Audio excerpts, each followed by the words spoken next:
Hello all, or as I used to always start these, Minasan, konnichiwa. As you can see from the title, this is a new thing I'm going to try to do. The past couple of years have been hard. Past few years have been hard for various reasons. But ironically enough, creators on YouTube have gotten me through. And I wanted to start doing something that celebrates and appreciates that. I know a lot of people will take this as a kind of a notice me senpai type thing, and maybe it kind of is that too, because I am a huge fan of the people I'm going to be talking about, and I want them to know it. And you know, I am a creative guy. Maybe one day I can work with these people. That would be fantastic. But really, this is about appreciation for the talent and the things that they've done for me personally. Starting, of course, and you can see from the title, it started with Team 4 Star. As weird as this is, I'm going to try to do this without crying. I'll explain why as we go forward. Team 4 Star, for those who don't know, have been behind the amazing show Dragon Ball Z Abridged, which takes the anime Dragon Ball Z and they abridge it to comedic effect, basically changing all the lines in the dialogue to make it funnier. Sorry, I had a bottle of water, but I don't know where I put it. Where'd that go? Okay. Anyway, this is proof that I don't edit these a lot. Like I do usually, but like some of my programs are slower, so I don't really edit as much as I can. So, all right, I put it somewhere. But I think I need to just update my computer, my editing software. But that'll help when I have more money, and that'll help when I have another job. Anyway, I'm completely off track here, but I'm gonna keep talking anyway, and I'm gonna post all this like it is because this is now too funny to not post. Team 4 Star have they also do a lot of things with Dragon Ball related media, video games, that kind of thing. Playing them online on their gaming channel, TFS Gaming. They have the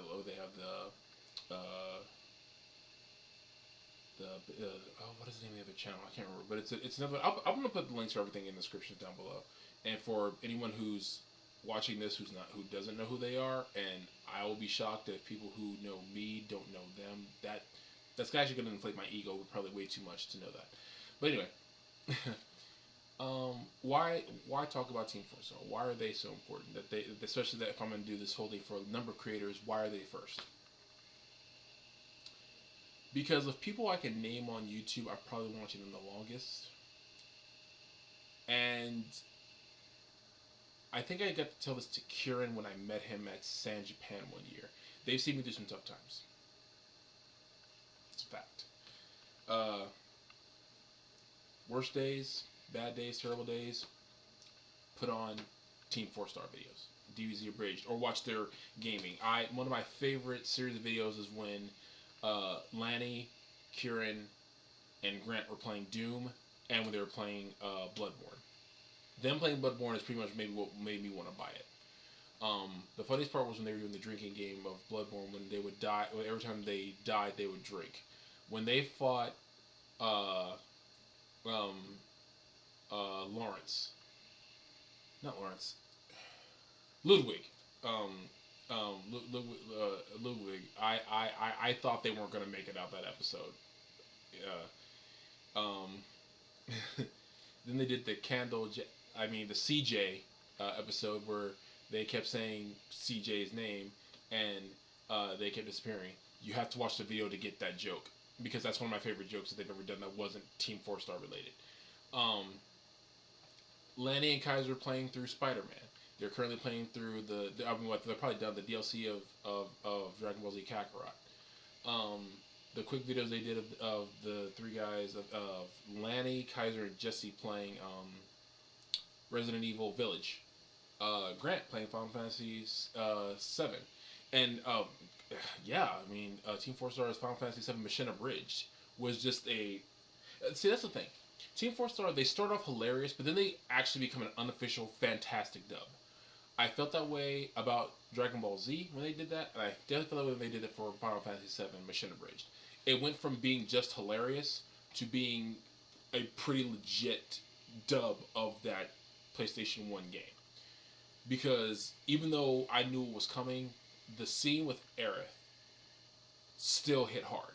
And somehow the voice acting made it worse. And I didn't think it could get worse than how I already felt about that scene. Because even when you know that scene's coming in the game, no matter how much you play Final Fantasy VII, it's still hard. The reason I'm not saying what the scene is because, again, I don't want to spoil it, but again, I feel like if you know me, you should know that scene. And again, if you don't, thank you for, watching my channel and being and learning about this stuff. That makes me feel pretty good. But no, I don't want to spoil it. But even then, later on in the show of Machine Abridged, voice acting was just top notch. They collaborate with some great people.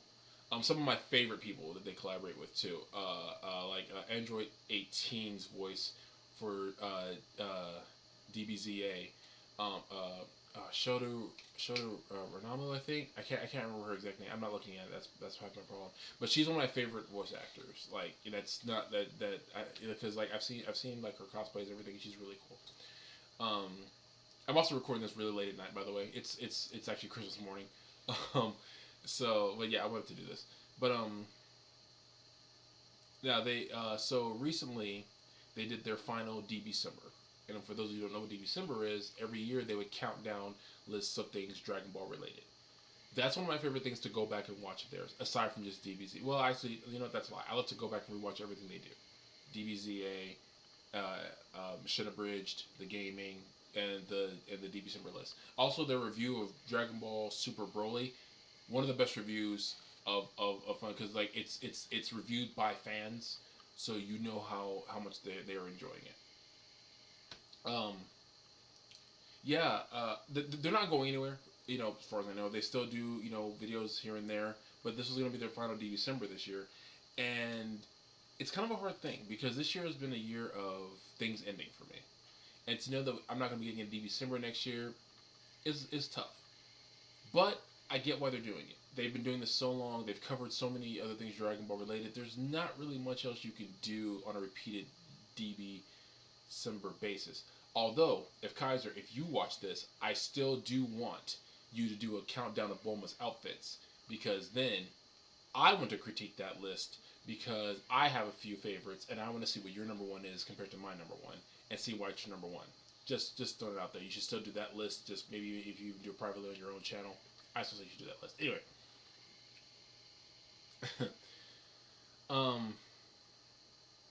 And also, I think one reason why I love these guys so much is when I got to meet them. I went to Japan, and I got to talk to Kieran for a second. And I actually got to talk to Kaiser for a quick minute too. But I got to meet Kaiser, Kieran, Grant, and Lanny. I would love to meet Takahata one day. I'd love to meet a lot of their crew, Remix, a lot of their crew. But it's timing, it's money, it's who I can meet and everything. So yeah. But yeah, they were super nice guys. You can tell that they're fans. You can tell they care about their fans. At least that's what I got. They were super cool to talk to, super chill. I was wearing a Suikoden shirt that day, and I remember Kaiser saying that his husband's a huge fan of it, and said probably was more than I do. And I said very haughtily, I challenge his knowledge of that, and I would love to have a conversation with him, about a lot of things anime related. Kaiser and his husband. I don't, hey, let's talk.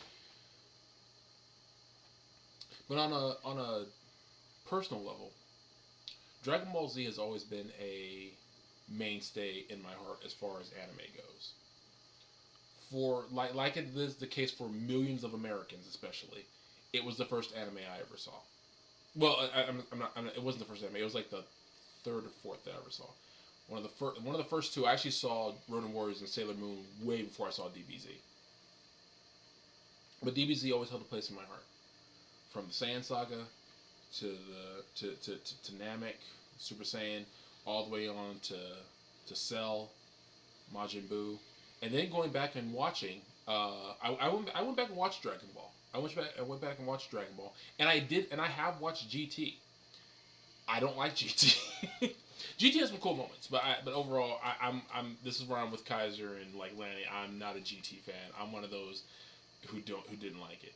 I do enjoy Super. Some stuff drags on, but then again, I feel the same way about Super that I feel about Inuyasha and the new Inuyasha spinoff. They both have kind of the same issue of like it does take a while to get started, and it does have the same pacing issues that the previous series had. So it's like I'm used to that by now, so it's really not that different to me. But DBZ man will always be have a spot in my heart because it really was one. It was one of the things that I think expanded my imagination more. I always say whenever I'm writing something like things that expanded my imagination were like Transformers and Thundercats were like the first real things that said, oh man, that's really cool to have characters and stuff like that in these battles and good versus evil. What took it to a new level was like Sailor Moon, as far as like the magic stuff goes, and I think Dragon Ball Z is what set it over the edge for me. And every subsequent anime or cartoon I watched after that just built on those pillars that those shows made. Because I was more of a cartoon and anime fan first before I was really a comic fan. Because I watched cartoons and stuff first before I was really reading comics. But all that stuff I think is what built me up to be a writer anyway. So that's why I love Team Four Star. It took something I already loved, and they retooled it into something hilarious and still awesome. When I say and still awesome, because one of my favorite scenes in all of Dragon Ball history is Tien fighting Cell when more he's like holding Cell off, and I was thinking when they did that in the show, it would be just straight for comedic effect, which would be fine because that's what they do. I wasn't expecting them to make it more awesome than they did because for another thing, they added music from Shadow of the Colossus, which is one of my hands down favorite games of all time. I love Shadow of the Colossus. I will never not talk about Shadow of the Colossus and how great of a game that is. It is phenomenal. It's fantastic. It's one of the best games to ever be made. And if you have never played Shadow of the Colossus, do yourself a favor. Find it and play it. It's beautiful. It's gorgeous. It sounds amazing. The music of that game is so fantastic. But they took one of the tracks from Shadow of the Colossus and put it in that scene where Tien is holding off Cell. And it was masterfully done. The scene with Gohan and his last stand with Cell. Again, another place where they went straight for comedic effect. Now, I'm not saying in these scenes there isn't comedy to be had because there is, and it's fantastically done comedy, but it's also very much serious. It's also done very seriously with a very serious tone to it. And to me, that feels like Dragon Ball in a nutshell. That feels like Toriyama in a nutshell. Very serious with a comedic element. And if you don't believe me, you have never seen the original Dragon Ball. And I think you should. I think everyone should watch original Dragon Ball because it's really a good place to know, like, it really cements a lot of the characters who you don't really know. It's like it's where you first see why Yamcha was considered one of the best fighters once upon a time, why Goku and Krillin are such good friends, why Goku and Bulma are such good friends, and why the shock of Raditz being there was such a big deal. Like, cause like for those of us who started with Z, it wasn't as big a deal. For those who started with Dragon Ball, that was a game changer. I think for Americans, I think the game changer was Frieza. When you found someone who not only was deadlier than Vegeta, but like all of Frieza's underlings were deadlier than Vegeta, and they couldn't hold a candle to Frieza. I think that was like the game changer because like Frieza was like the biggest of big bads you would ever see at that point. He was scarier to me than like a lot of villains I remember, guys like Skeletor, Mumra, Slide of the Mutants and Thundercats, I said Megatron. No, I didn't. I said Skeletor first. Megatron, the Decepticons. Those were all bad, but you could also see where those guys could actually be taken on by the main heroes of their series and still have a chance. Frieza was like another level of scary, and like Goku had to pull out all the stops to the point where he had to like call upon an ancient prophecy to beat him. That's scary, and Team Four Star again played that up in a brilliant way. Yes, Frieza had hilarious moments. So I can't even cover all of them, but I remember the scene. It was the same scene where they're trying where they summon the Namek dragon, but then Guru dies, and so the Dragon Balls become inert. And Vegeta starts saying Frieza's going to, and he starts stuttering, and everyone turns around and Frieza's there, and Frieza says, "Oh, by all means, give me some ideas." And and I love that. And that's another thing. The voice acting was just like, it almost feels wrong now to hear the actual voices in Japanese or English compared to Team 4 Star now. Like, because Masako X, who plays Goku, just plays him with such darn useful brilliance, and it's just so much fun. And poor Gohan, he's really just stuck around his dad, and but hey, there's Mr. Piccolo, so that's all good. And Piccolo doesn't sound much different. Piccolo sounds about the same, except he has "Call me a nail" in his voice, in his head. I mean, constantly telling him what to do now, and that's got to be annoying. Well, he was alone, but now he's stuck with those guys forever. I feel kind of bad for him. Okay, now. And Vegeta sounds legitimately the same. I like. It feels like Lanny is. He sounds like Vegeta. I remember watching I remember the first time I saw DBZA and heard Lanny as Vegeta. I said there is no discernible difference between him and the actual voice actor. Oh man. But no. Yeah, this video was just to like I said, thank the creators. Thank you to Team 4 Star. I have been distracted and have not watched enough of you guys' content lately, and I apologize for that. Hopefully 2022 I'll be able to do better. But to Kaiser, to Lanny, to Takahata, to Kieran, to Grant, to Masako, to Little Karibo, who was the narrator and who has done Yu-Gi-Oh! Abridged, which I also love, is fantastic, and I think everyone should watch. To all you guys, and to also the guest voice actors, to Shadow, to Remix, to everyone, thank you. There's just one fan giving his opinion, and I really, really appreciate all that you guys have done for the fandom, and just to keep us entertained, man. I said I wasn't, not crying. Knowing that DBZ is over, I would love to see what you guys do with the Boo Saga, but with the Boo Saga, but I get it. If you can't come up with good ideas, then yeah, you're right. It's not worth it.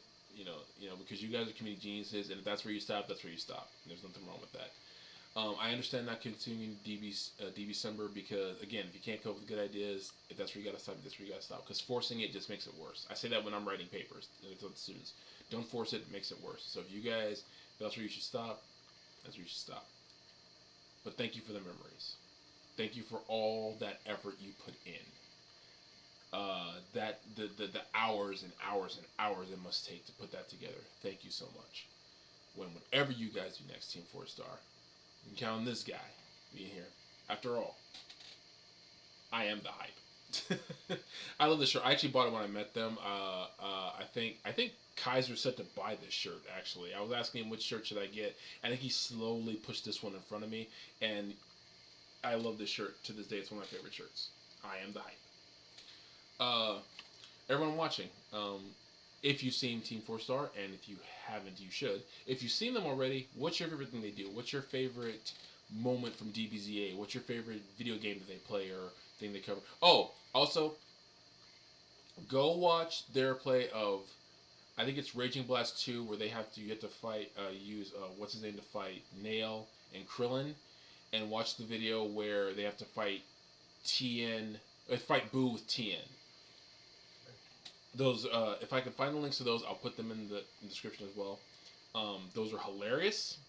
They are absolutely crazy, and I love that. Watch that video because of the mental destruction those poor gentlemen are going through, and it's fantastic. But again, thank you, Team 4 Star. You got a fan of this guy. I hope to meet you all again someday when all this mess clears up with what's going on in the world. I don't want to say because I'll get this video flagged. But thank you so much. And everyone, be safe out there. Take care of yourselves. Happy holidays. Merry Christmas if I don't get video 4 out. Happy New Year. Minasan, sayonara. Peace.